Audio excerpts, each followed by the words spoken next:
Hi, and welcome to Character Animation. I'm Jen.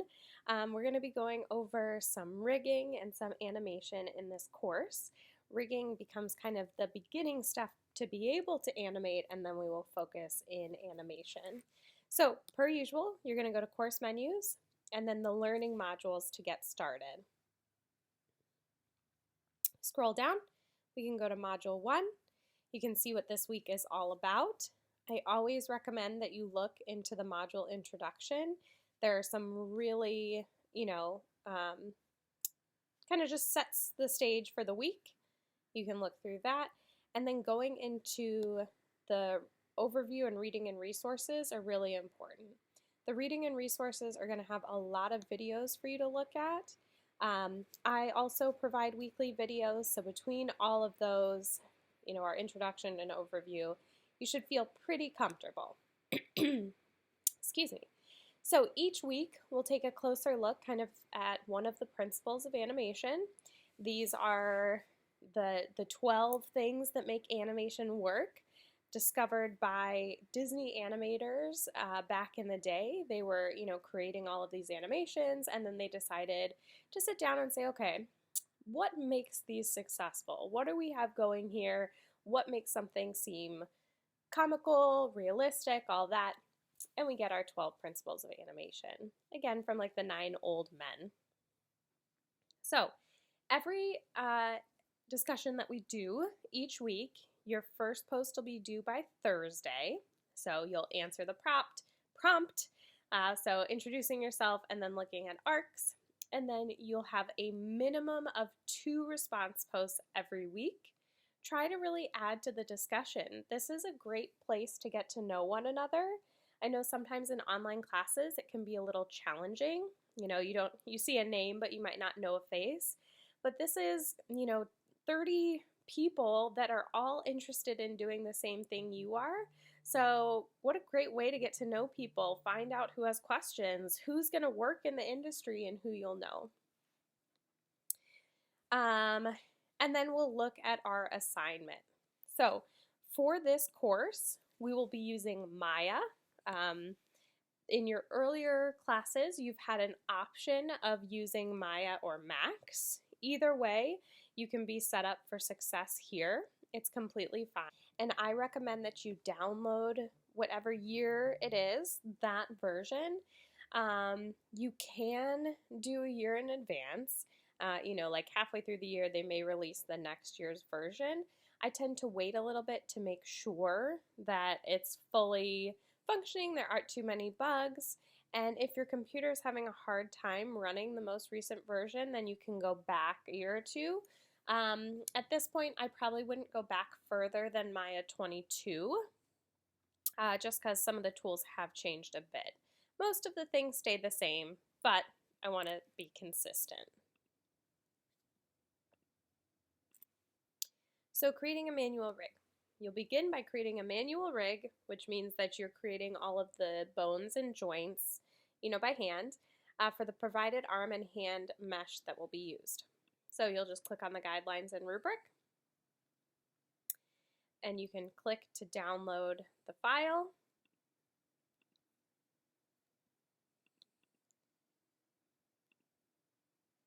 And we've got our arm mesh. It's a mesh because it's just a 3D model of an arm and shoulder. You can see that it's set up to bend. We have extra edge loops kind of at the elbow, the knuckles here. You can see it's full edge loops. We talk about edge loops in the modeling class. You want to make sure you're always working in loops. And you can see it follows the muscle structure. These aren't just straight lines, straight across and straight up and down. They're curved so that you can get the idea of the arm and chest. Nope, no. Yeah. So, then you can always close that. This does seem like a lot of steps, but just take it one step at a time. It's really not that much. It's just repeating itself to make sure you're all set. Okay? You're going to create a new layer in Maya. So over here in your channel box, remember we have our attribute editor and our channel box. the arm mesh is in its own layer. This V is for visible, so if we turn that off, you can't see it. It's no longer visible.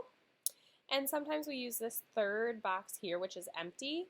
Now it is transparent. And if you click it again, it's referenced, so I can't actually click on it.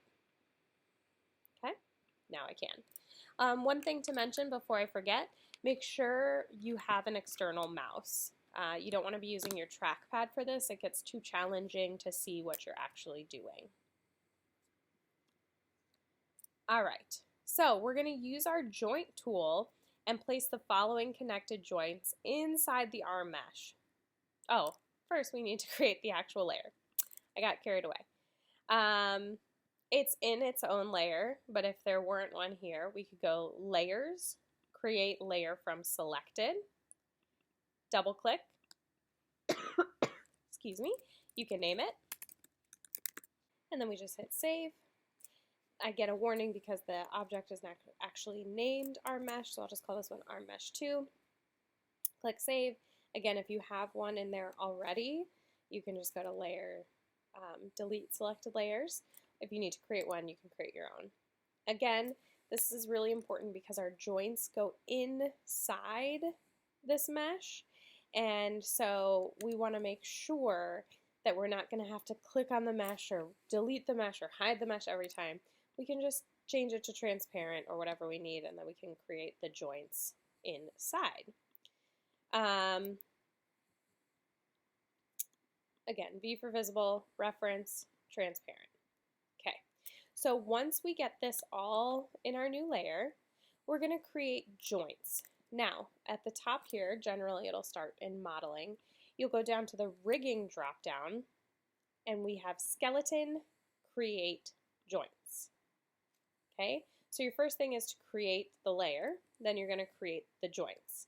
When you create joints, I think it's important to use a non-perspective viewport, so an orthographic, like your front. That way we know that it's straight on and you're not doing anything angled. So this isn't exactly your assignment, but I know you've got like a spine. I'm going to click on Let Go, shoulder. There's more because you're doing some of the roles too, but I'm just going to do this for an example right now. Now, when you click, and I hit enter to kind of finish it, the first joint you create is what we call the parent. The last one here in the chain is the child. In the parent-child relationship, the child has to do whatever the parent does. So this first one being the parent, if I rotate, the child goes along with it. I kind of like to think of it like a real-life situation where a parent and child are crossing the street holding hands. If the parent's pulling the child across the street, the child is going to come along with the parent, but the kid might also be kicking or, waving, doing its own thing at the same time. So a child is still an independent joint. It can move on its own, but wherever the parent goes, the child is going to follow. Hope that makes sense. You can always email me. If I hit the plus sign in my outliner over here, I can see that parent-child relationship. Now you're going to want to name these. So double click. I think this is left, and so forth. And just hit enter when they're done. Naming is really important, especially as we continue to go along this process, because you're going to have a lot of joints, a lot of controllers, all this stuff going on, and so you're going to need to just look in your outliner and be like, okay, I just need the left shoulder, so click on the left shoulder. Okay, you can see the left shoulder is the child of the spine, so it can move the rest independently because it's the parent of the continuation of the chain.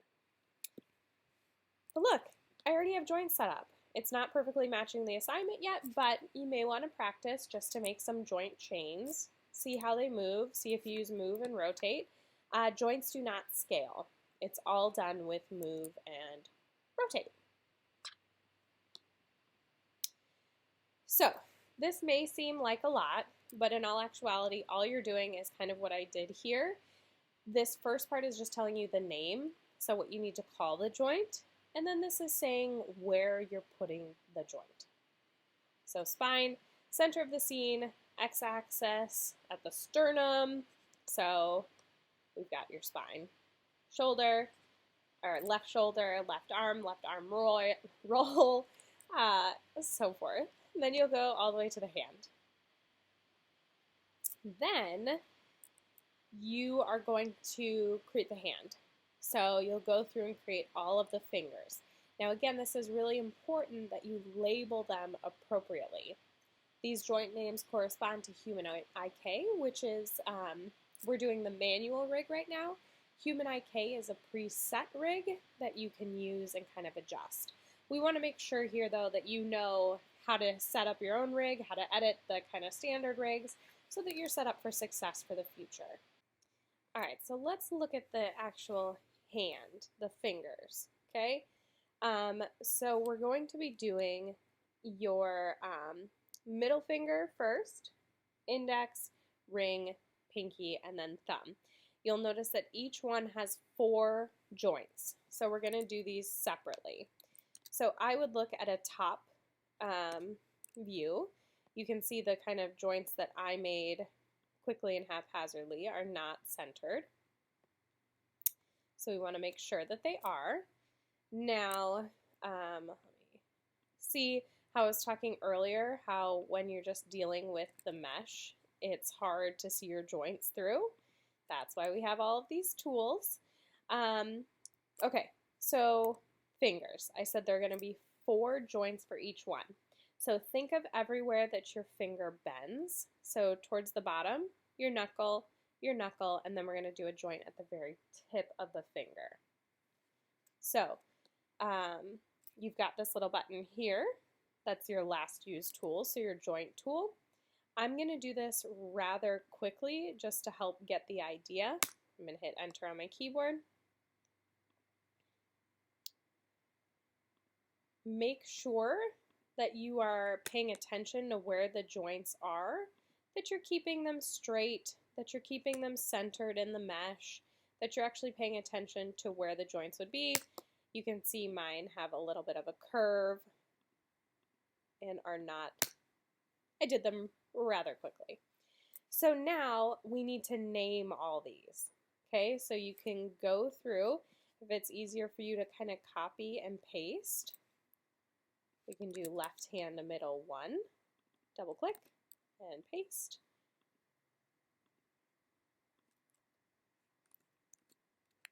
Left hand middle 2, oops.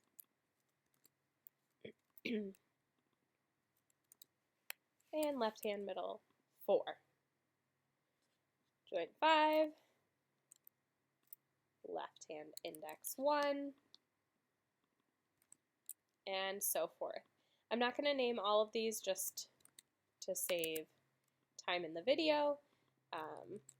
A lot of rinse and repeat here. Okay, but you will need all of them to be named. And order matters for these things, so you need to make sure you're doing middle, index, ring, pinky, thumb. Okay? Then you're going to need to connect the hierarchy. So the root or the parent is the spine joint. And then you're going to need to do middle, index, ring, pinky, thumb. So middle, hold shift, index, ring, pinky, thumb, and then grab the end of your spine controller here. And we're going to hit P, P for parent. And what that did was it now created the whole chain. So if I click the spine, it's going all the way down the fingers. If I click on my wrist here, let me go to a perspective view or a side view. You can see that if I rotate, the hand moves as a whole, and we can continue down the chain. Now, when you're placing the joints, or if you haven't at this point, now would be a great time to try to center them in a different view. So, you know, I have a tendency to build them in the top, but you can see that the fingers are kind of all flat and towards the bottom. You can use your move tool and kind of center them in the hand mesh. Okay? So, yeah. So now you're going to observe how your own arm and fingers bend and set your local rotation axes. These basically help tell an animator which way we want our joints to rotate. As a rigger, you set it up for animation. So you can say, you know, I want this to rotate only, you know, in this direction, and I can't go past this degree. You can set it up to be a certain way. Obviously, we can move our hand in all directions. Well, to a point, you don't want to break your wrist. But as a rigger, you set it up so that an animator can only take it so far.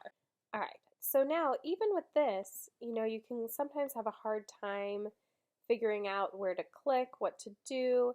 So what I'm going to do is I'm just going to move this so it's in our mesh here and we can see. Great. I also want to mention that if you do two joints that are right next to each other with an IK, you're not going to have any sort of difference because there's nothing to bend in between the two.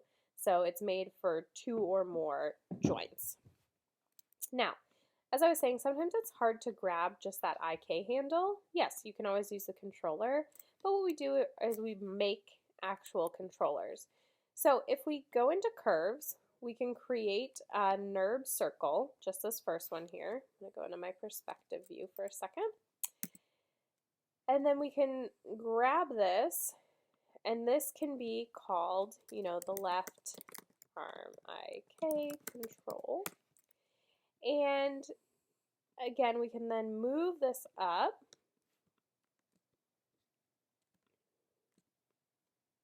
My arm mesh was way out there. All right, and then it's a little small, so I'll scale it up. And then we want to rotate it. We'll do 90 degrees. And you want to make sure it's nice and around your wrist. So this will be what we'll grab to control the IK control instead of having to get that little like crosshair that's in there. So order matters. We're going to click the control and then hold shift and grab the IK, or you can just hold command and grab the IK. And then we're going to go to constrain parent. So now if I grab that controller, you can see that I'm grabbing that IK handle and moving the arm. All right, so we're getting mainly through here. You're going to need to add a locator and go through the custom attributes. That is also like step by step in the videos in the module, so I'm not going to do it again, but if you do have questions, don't hesitate to reach out. That is what I'm here for. And this kind of finishes your week 1. So welcome to animation. Again, reach out if you need anything, and I look forward to seeing your arm models.